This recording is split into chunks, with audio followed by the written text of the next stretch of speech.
इसलिए मैं ये कह सकता हूँ, खड़गे साहब, राहुल गांधी जी और तमाम जो साथी बैठे हमारे, इन सब की राय लेकर के हम लोगों ने तय किया है इस चुनाव में अगले मुख्यमंत्री चेहरे के रूप में तेजस्वी यादव जी को हम लोग सपोर्ट करते हैं, जो एक नौजवान है, लंबा फ्यूचर है इनके साथ में, और मेरा अनुभव से मैं कह सकता हूं जिसका लंबा फ्यूचर होता है पब्लिक उनको साथ देती है।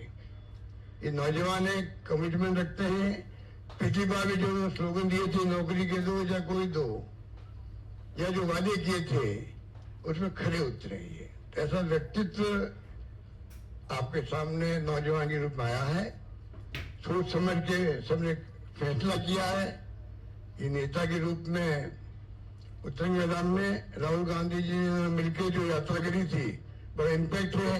आने वाले वक्त में इनके अलावा राहुल जी भी आएंगे और नेता आएंगे, प्रियंका जी भी आएगी, सब नेता आएंगे, और हम सब जो बैठे स्टेज पर सब मिलकर संकल्प किए हुए हैं कि जो हालात देश के हैं, देश हित के अंदर और देश चाहता है उसके अनुसार हम चाहेंगे कि बिहार में ये जो लंबे समय तक नीतीश कुमार जी रहे हैं सत्ता में, अब कुछ कर नहीं पा रहे। अब तुम पूछना चाहते हैं अमित शाह जी से, इनकी पार्टी के अध्यक्ष जी से, क्या बताइए हमारा नेता तो हो गया तेजस्वी यादव, आपका नेता कौन है बता दीजिए।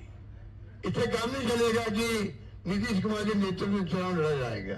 अगला मुख्यमंत्री का उम्मीदवार आपका कौन है ये उनको बताना पड़ेगा, ये हमारी मांग है। और मांग क्यों है? इसलिए है, आपने देखा महाराष्ट्र के अंदर जो शिंदे थे वो मुख्यमंत्री तत्कालीन, इन नेताओं ने कहा शिंदे के लीडरशिप में चुनाव लड़ा जाएगा, मैसेज दिया गया ये मुख्यमंत्री बनेंगे, और बाद में मुख्यमंत्री बना दिया और किसी को। यही बात लागू क्या हो रही है?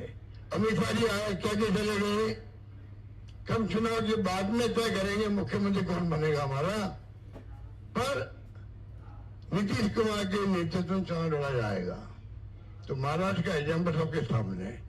इसलिए मैं इतना कहना चाहूंगा कि चुनाव में हम लोगों ने सोच समझ के तेजस्वी जी को घोषित किया नेता, और हमें पूरा यकीन है कि जो है तेजस्वी जी की घोषणा करना मायने रखता है। साथ में सबकी राय बनी है कि जो हमारे अन्य पिछड़ा वर्ग के साथी हैं,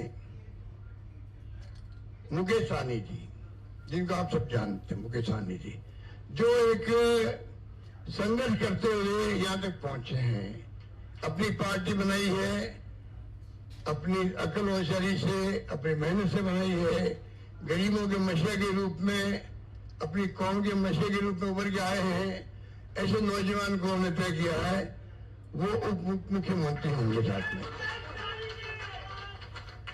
इसके साथ में जो आपके यहाँ बहुत सारे समाज भी हैं, सामाजिक इक्वेशन अलग तरह की है, तो जो अन्य सामाजिक वर्गों के लोग हैं उनमें से मुख्यमंत्री और बनाए जाएंगे, उप मुख्यमंत्री और बनाए जाएंगे।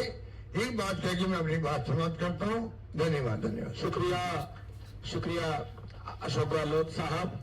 अब मैं आग्रह करूंगा सीएम केजरीवाल